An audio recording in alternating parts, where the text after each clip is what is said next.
stand tall for the land we love. Oh, guarding freedom's fire from sea to the skies above.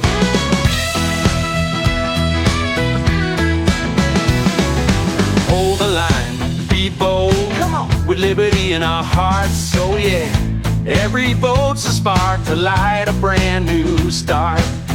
Oh, stars and stripes are calling, people roaring, hearts enthralling.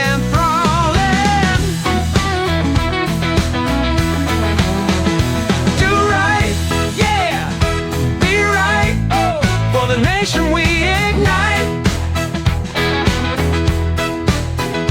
Alright, come on, go right, for America tonight. It's written in our scrolls, the laws of our own choice. Defenders of the truth, we lift our mighty voice.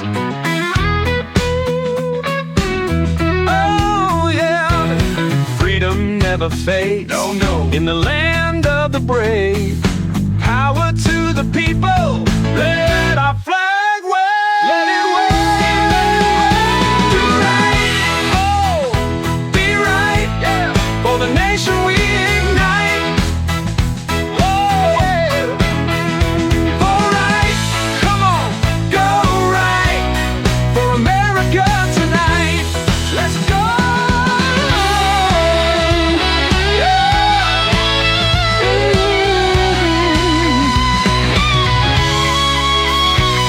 Yeah. Stand tall, be proud.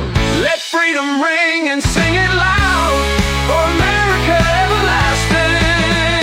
Oh yeah.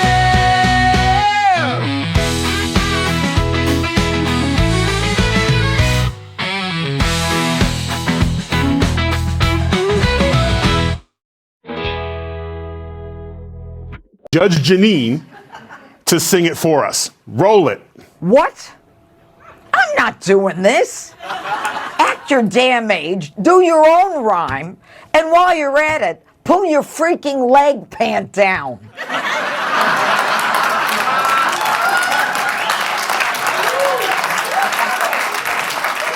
I'm wearing pants, Judge. Okay, all right.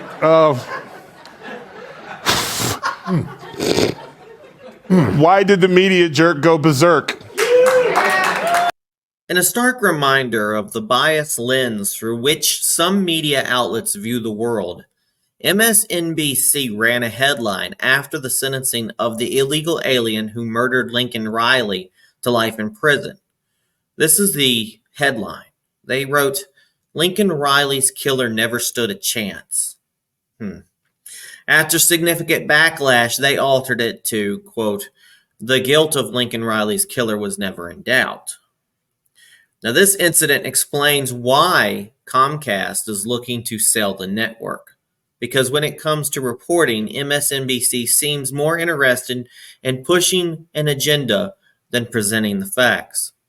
But here at #GoRight, we aim to cut through the noise and bring you the truth about our constitutional republic. Welcome back to #GoRight with Peter Boykin, where we stand for liberty, uphold the Constitution, and fight for the values of our constitutional republic. In today's episode, we're diving into some critical issues that showcase the challenges and victories in our fight for freedom. We got news on border security, gun rights, judicial overreach, and more. And in a surprising turn of events, we're hearing that Ric Grenell, former acting director of national intelligence, might be tapped as a special envoy to negotiate peace in the Russian-Ukraine conflict. Let's get to it. Remember, we fight for what's right because it's time to go right. Time to go right.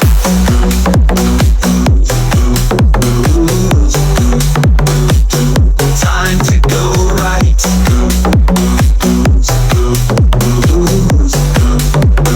Time to go right.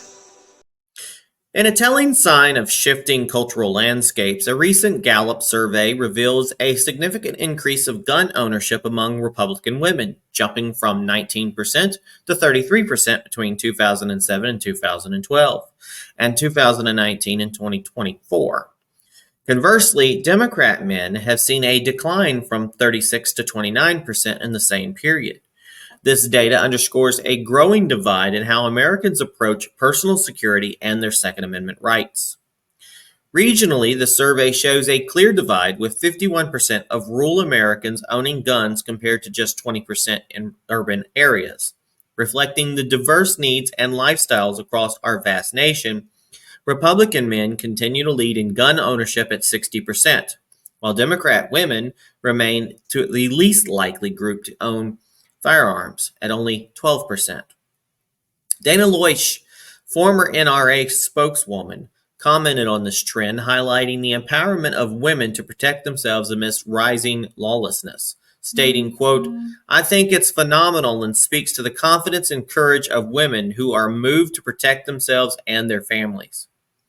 This is not just about statistics, it's about the fundamental right to self-defense deeply rooted in our Constitution." ¿No vienes con tu mamá y tu papá? ¿No? ¿Vienes sola? ¿Para dónde vas, mamá? ¿Dónde están? Estados Unidos. Wow. Tom Homan joins us now. Hey, Tom, that's a story new to most of America, but not new to you, is it? No, I've been talking about this for 4 years, about the inhumanity of that border, about how many children die, whether in the desert or in the river. Since Joe Biden's been president, we got nearly 4,000 aliens that have died across this border. Children die almost every day. Children get sexually assaulted. 31% of women that make that journey get sexually assaulted. And this administration has been hiding it. This is something we're going to address. We're going to show the American people exactly what we're doing on the border and why we need to do it. And this is one clear example why we need to secure that border. So, Tom, there's other 2-year-olds being held right now. And because in a rush to get them out, they're giving them to strangers who show up and say, I'm the sponsor, I'm the relative. How do you stop that? I mean, what do you do with the children? How do you stop the income and the incoming kids? Well, first of all, shame on the Biden administration and Becerra, who's the secretary of HHS. He was on stage about 2 months ago bragging how quick these children are released from government custody. He thought it was a good thing. Well, they're released because you're not properly vetting the sponsors. They stopped the DNA testing. Shame on them. That's why they have over 300,000 children that they've released to unvetted sponsors that they can't find. And President Trump is committed, in addition to securing the border and having a deportation operation, is to find and locate these 300,000 children, because many of them are going to be in forced labor, many of them in forced sex trade. We need to save these children. But how do we stop it? We secure the border. We send a strong message to the rest of the world. If you cross this border illegally, you're going to be deported, you're going to be detained, you're not going to be released. Children won't be delivered to their parents and to complete their criminal conspiracy of alien smuggling. We got to put a stop to it. So today you're going to be at the board with Governor Abbott. What's the objective? Well, we're not waiting to January 20th. We're already planning what we're going to do to lock down the state of Texas. Governor Abbott's done a great job so far. Look, illegal crossings in Texas is down over 80% because of great work by Governor Abbott, and he's been successful because he has taken the Trump policies and put them to work. He's put border barriers and walls up. Walls work. President Trump proved that. He has consequences. He's arresting people and charging them that cross the border. Consequences work. So, and everybody he arrests, every illegal alien the troopers arrest is one less getaway. So at least they know they're being fingerprinted and they're not a national security threat. Every ounce of fentanyl his trooper sees is less of overdose deaths in this country. So we're going to build upon his success. I guarantee you the Trump administration isn't going to constantly sue him for trying to secure the border. We're going to partner up and help him do 100% security on his border, and we're going to do that across the southwest border. They are building a wall in Texas. They bought the land and they're building a wall. Is this wall going to be up to your standard? Is that what these states have to do? Well, look, if you want to secure the border, you got to put up border barriers. We've proven border barriers work. You also got to end catch and release. We got to put the Remain in Mexico program back in. You got the third safe country agreements. Congress needs to change the asylum laws, but I'm not counting that to happen. So President Trump's going to have to come in with executive orders like he did the first time. President Trump was a game changer with Remain in Mexico. He had the lowest illegal immigration over 45 years. Illegal immigration down 90%. And Brian, the example of this 2-year-old, when 90% less people are coming, how many children aren't dying crossing that border? How many children and women ain't sexually assaulted? So look, President Trump's policies work. We're going to do it again. This time we're going to finish the job. Tom, you know to do the job better than anybody, but if we could see those stories, and the only reason we saw it because the Texas DPS said, you know, we'll blur the faces, hide the identity, but I want to show you what we're dealing with. If we could see those stories, I think that people would understand really what you're up against. Do you plan on doing it? The 3-year-old that comes across, the unaccompanied 8-year-old that comes across? As tragic and as sad as those things are, we have to show the American people. We got to be transparent and show the American people why we need to secure the border. It's about saving lives. Bottom line, it's about saving lives.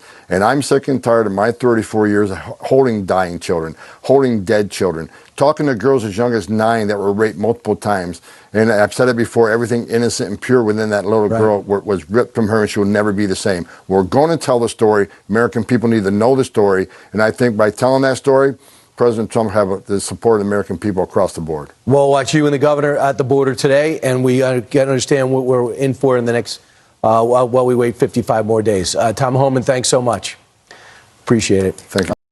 New York City has been rocked by another crime wave, this time linked to the early release of a violent offender who later committed a triple slashing.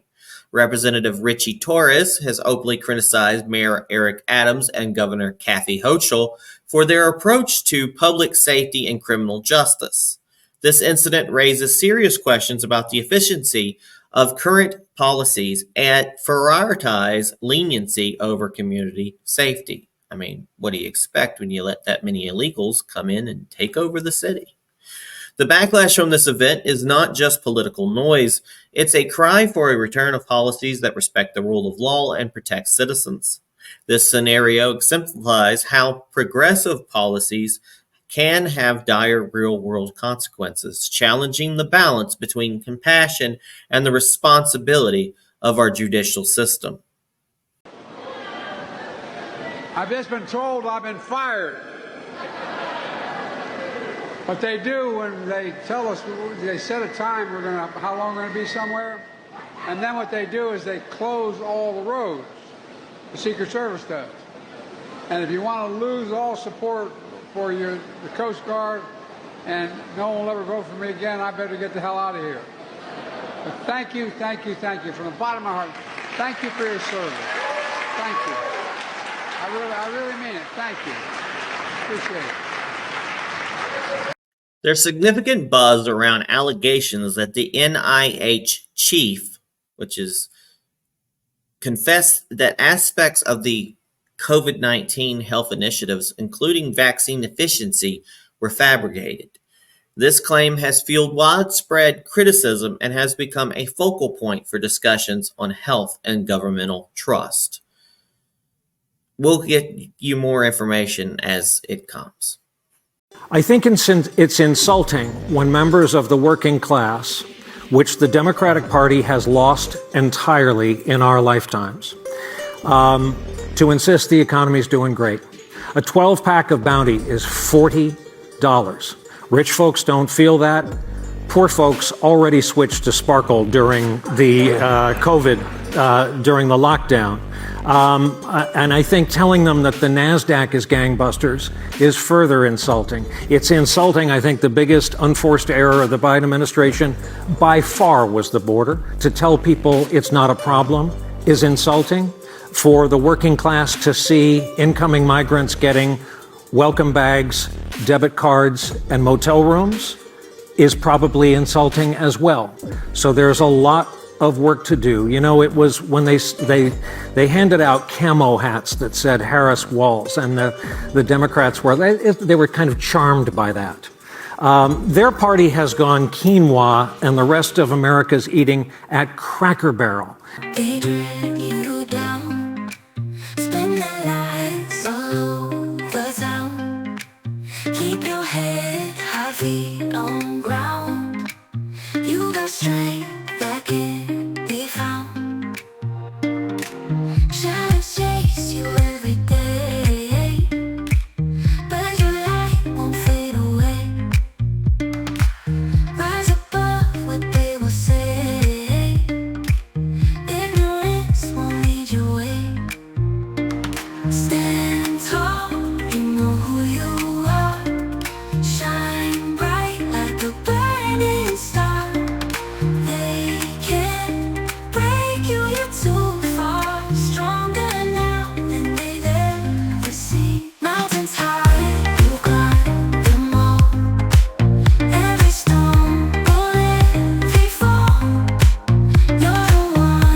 Status quo now is no charges against the president.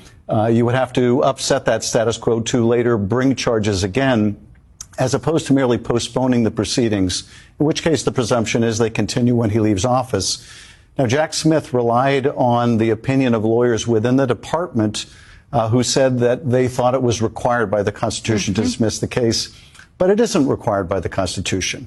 There's nothing that would interfere with his performance of the office, whether the case is dismissed without prejudice or merely postponed. So I think this is a serious mistake by the department. It compounds the mistake that you alluded to, which is they waited a year before they even brought this case forward or began the investigation.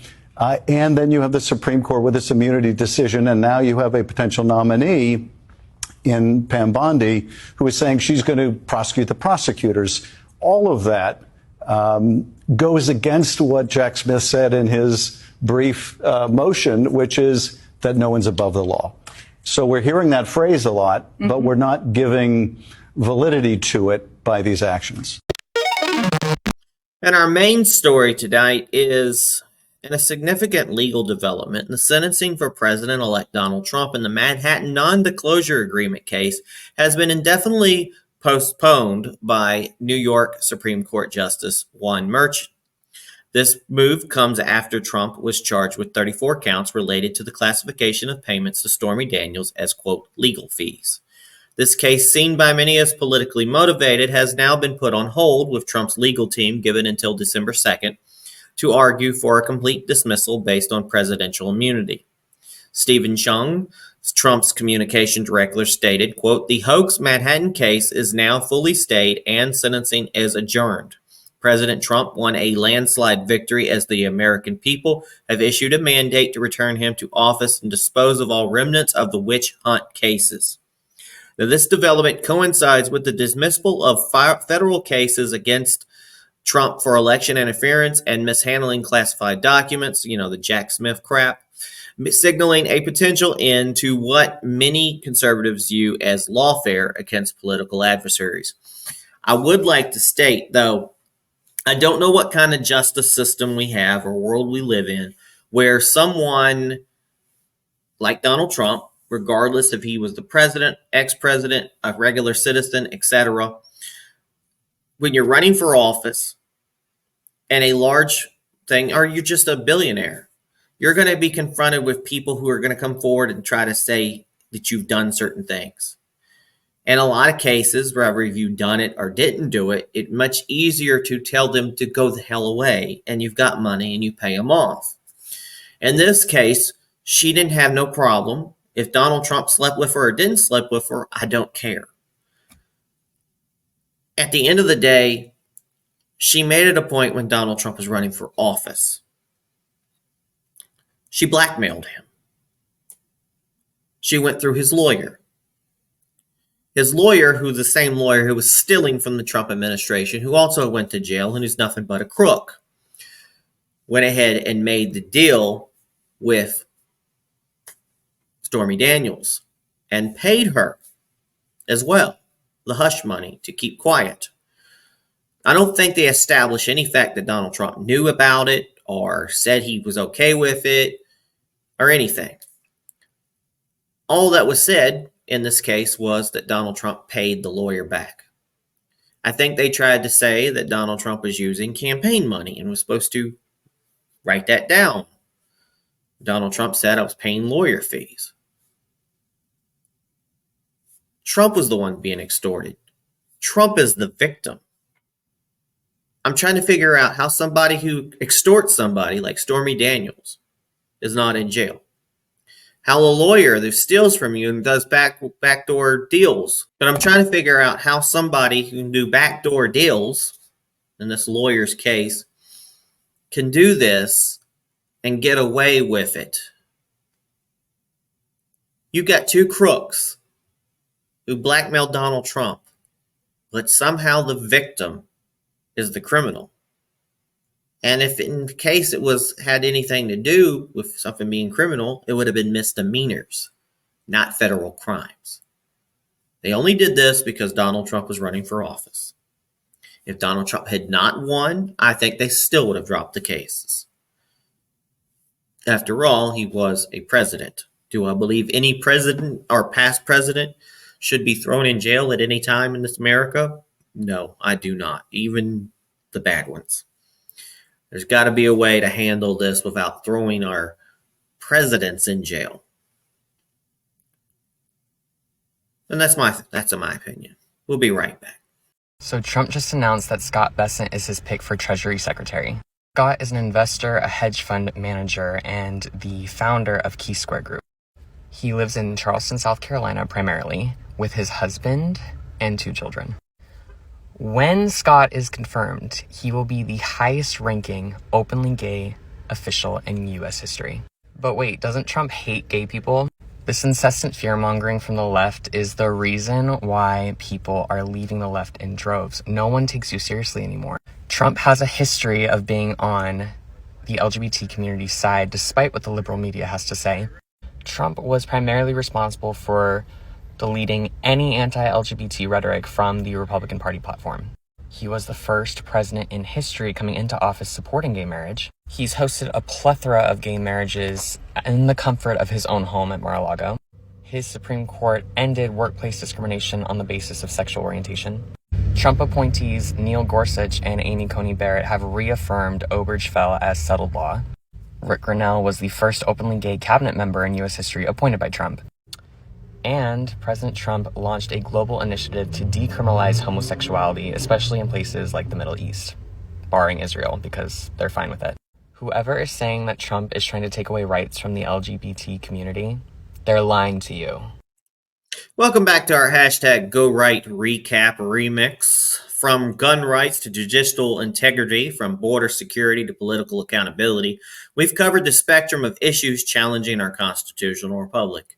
It's clear that the fight for liberty is ongoing and every American's voice matters. Thank you for joining us on hashtag GoRight with Peter Boykin, where we strive to keep the flame of liberty burning bright. For more unfiltered news, head over to GoRightNews.com, catch our episodes on Rumble.com, and find hashtag GoRight on platforms like Spreaker, Spotify, Apple, Amazon, YouTube, TikTok, Facebook, and X Twitter. If you want to support our mission to promote truth and freedom, consider donating via Cash App. The link is on GoRight News and PeterBoykin.com. Stay strong, stay informed, and let's keep moving the right way. God bless everybody. Peace. It's time to go right. Let the truth ignite. We're bringing the right news into the light. With Peter Boykin at the helm, we're taking a stand. Constitutionalist for America, we protect this land. Welcome to the place where opinions align. With liberty's flame, our voices combine.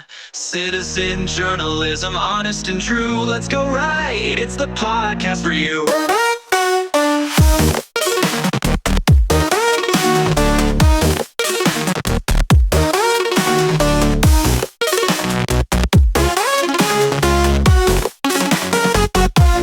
Welcome to the place where opinions align. With liberty's flame, our voices combine. Citizen journalism, honest and true. Let's go right, it's the podcast for you.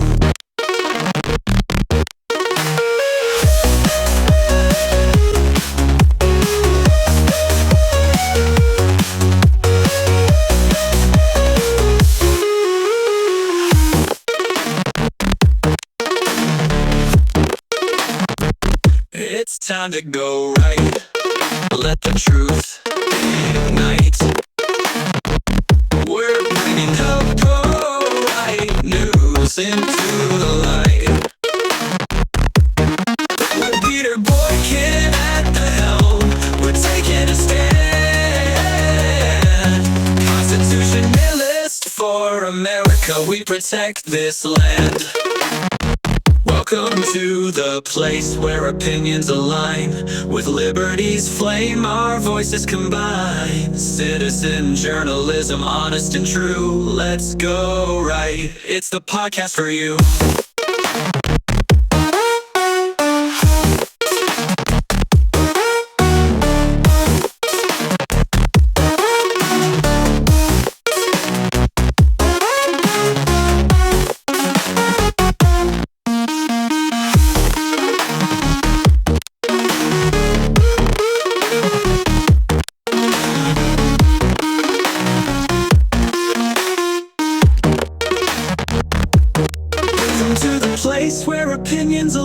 shine. With liberty's flame, our voices combine. Citizen journalism, honest and true. Let's go right. It's the podcast for you.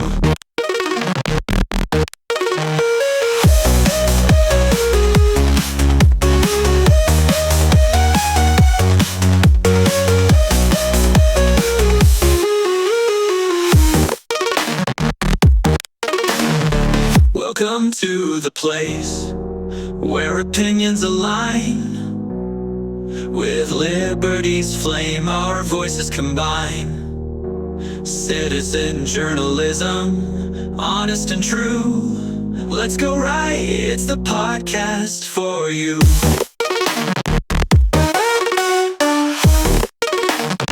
Welcome to the place.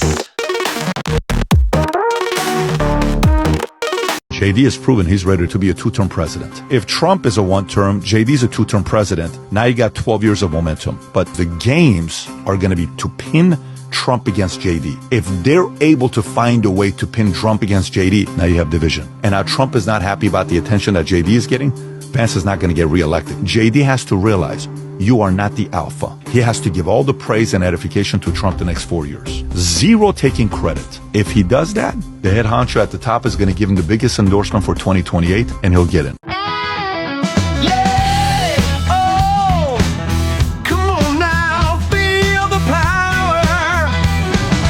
Rise up, stand tall, for the land we love. Oh, guarding freedom's fire from sea to the skies above.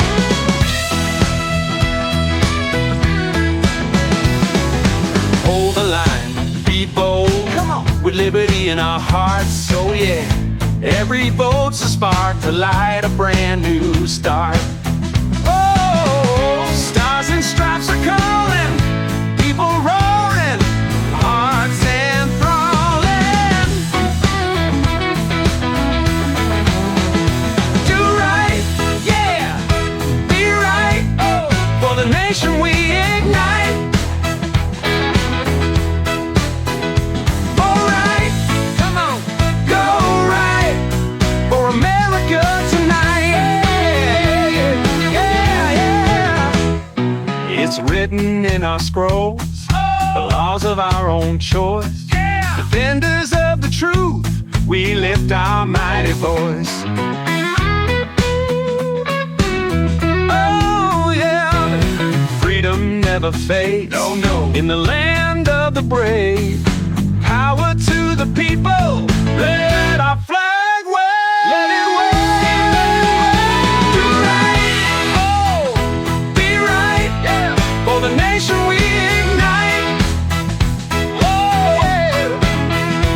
All right, come on, go right, for America tonight. Let's go.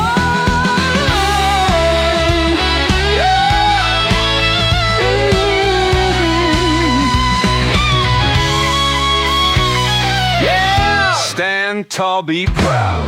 Let freedom ring and sing it loud. For